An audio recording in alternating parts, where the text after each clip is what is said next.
वेद, स्मृति और पुराणों अनुसार आत्मा की गति और उसके किसी लोक में पहुंचना का वर्णन अलग अलग मिलता है।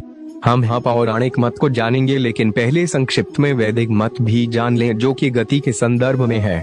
वैदिक ग्रंथ के अनुसार आत्मा 5 तरह के कोश में रहती है: अन्नमय, प्राणमय, मनोमय, विज्ञानमय और आनंदमय। इन्हीं कोशों में रहकर आत्मा जब शरीर छोड़ती है तो मुख्य तौर पर उसकी 3 तरह की गतियां होती हैं: 1 ऊर्ध्व गति, 2 स्थिर गति और 3 अधोगति। इसे ही अगति और गति में विभाजित किया गया है। 1 ऊर्ध्व गति, इस गति के अंतर्गत व्यक्ति ऊपर के लोक की यात्रा करता है। ऐसा वही व्यक्ति कर सकता है जिसने जागृत, स्वप्न और सुषुप्ति में खुद को साक्षी भाव में रखा है या निरंतर भगवान की भक्ति की है। ऐसे व्यक्ति पितृ देव योनि के सुख भोग कर पुनः धरती पर जन्म लेता है। 2 स्थिर गति, इस गति का अर्थ है व्यक्ति मरने के बाद न ऊपर के लोक गया और न नीचे के लोक में, अर्थात उसे यहीं तुरंत ही जन्म लेना होगा।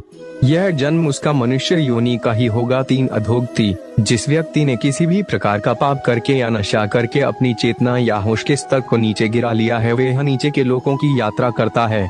रेंगने वाले कीड़े मकोड़े या गहरे जल में रहने वाले जीव जंतु अधोगति का ही परिणाम है। पुराणों के अनुसार जब भी कोई मनुष्य मरता है या आत्मा शरीर को त्याग कर यात्रा प्रारंभ करती है तो इस दौरान उसे 3 प्रकार के मार्ग मिलते हैं। उस आत्मा को किस मार्ग पर चलाया जाएगा यह केवल उसके कर्मों पर निर्भर करता है। ये 3 मार्ग हैं: अर्चिल मार्ग, धूम मार्ग और उत्पत्ति विनाश मार्ग। अर्चिल मार्ग ब्रह्मलोक और देवलोक की यात्रा के लिए होता है, वहीं धूम मार्ग पितृलोक की यात्रा पर ले जाता है और उत्पत्ति विनाश मार्ग नरक की यात्रा के लिए है। हालांकि सभी मार्ग से गई आत्माओं को कुछ काल भिन्न भिन्न लोक में रहने के बाद पुनः मृत्युलोक में आना पड़ता है। अधिकतर आत्माओं को यहीं जन्म लेना और यहीं मरकर पुनः जन्म लेना होता है। यजुर्वेद में कहा गया है कि शरीर छोड़ने के पश्चात जिन्होंने तब ध्यान किया है वे ब्रह्मलोक चले जाते हैं, अर्थात ब्रह्मलीन हो जाते हैं। कुछ सत्कर्म करने वाले भक्त जन स्वर्ग चले जाते हैं।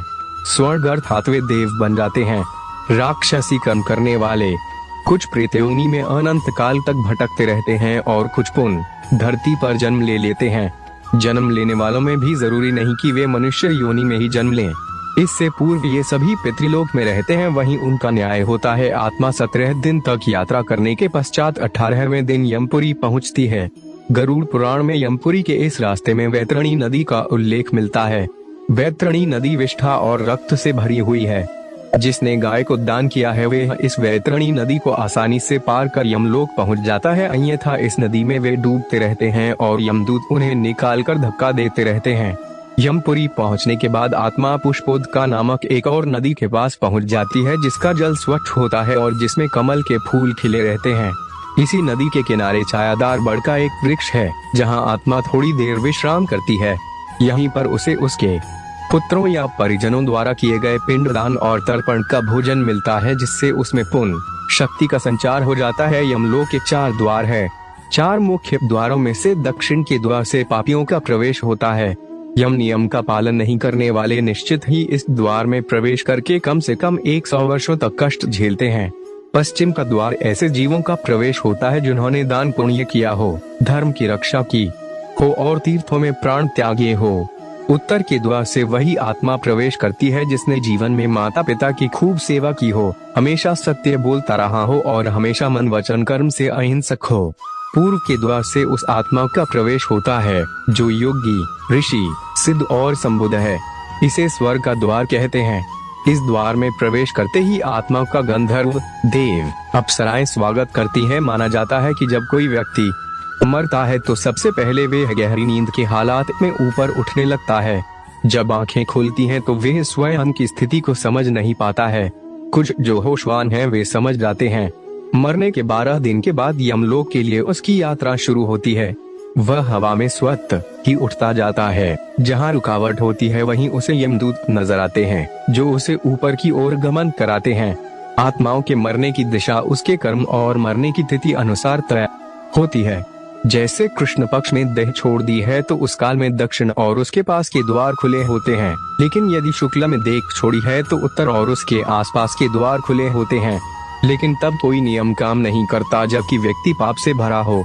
शुक्ल में मरकर भी वह दक्षिण दिशा में गमन करता है।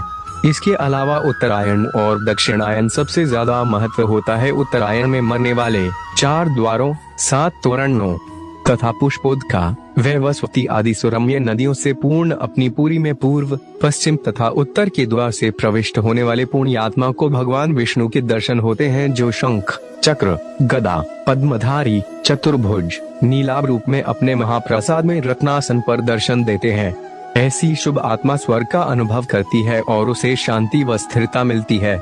स्वर्ग में रहने के पश्चात वे किसी अच्छे समय में पुण्य, अच्छे कुल और स्थान में जन्म लेती है। दक्षिणायन में मरने वाले जो लोग पापी और अधर्मी हैं, जिन्होंने जीवन भर शराब, मांस और स्त्रीगमन के अलावा कुछ नहीं किया, जिन्होंने धर्म का अपमान किया और जिन्होंने कभी भी धर्म के लिए पुण्य का कोई कार्य नहीं किया, वे मरने के बाद स्वतः ही दक्षिण दिशा की ओर खींच लिए जाते हैं।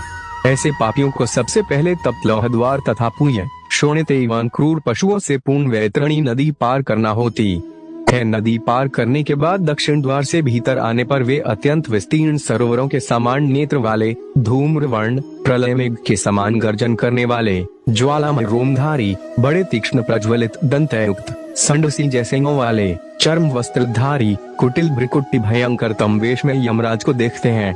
वहाँ घोरतर पशु तथा यमदूत उपस्थित मिलते हैं। यमराज हमसे सदा शुभ कर्म की आशा करते हैं, लेकिन जब कोई ऐसा नहीं कर पाता है तो भयानक दंड द्वारा जीव को शुद्ध करना ही इनके लोक का मुख्य कार्य है। ऐसी आत्माओं को यमराज नरक में भेज देते हैं।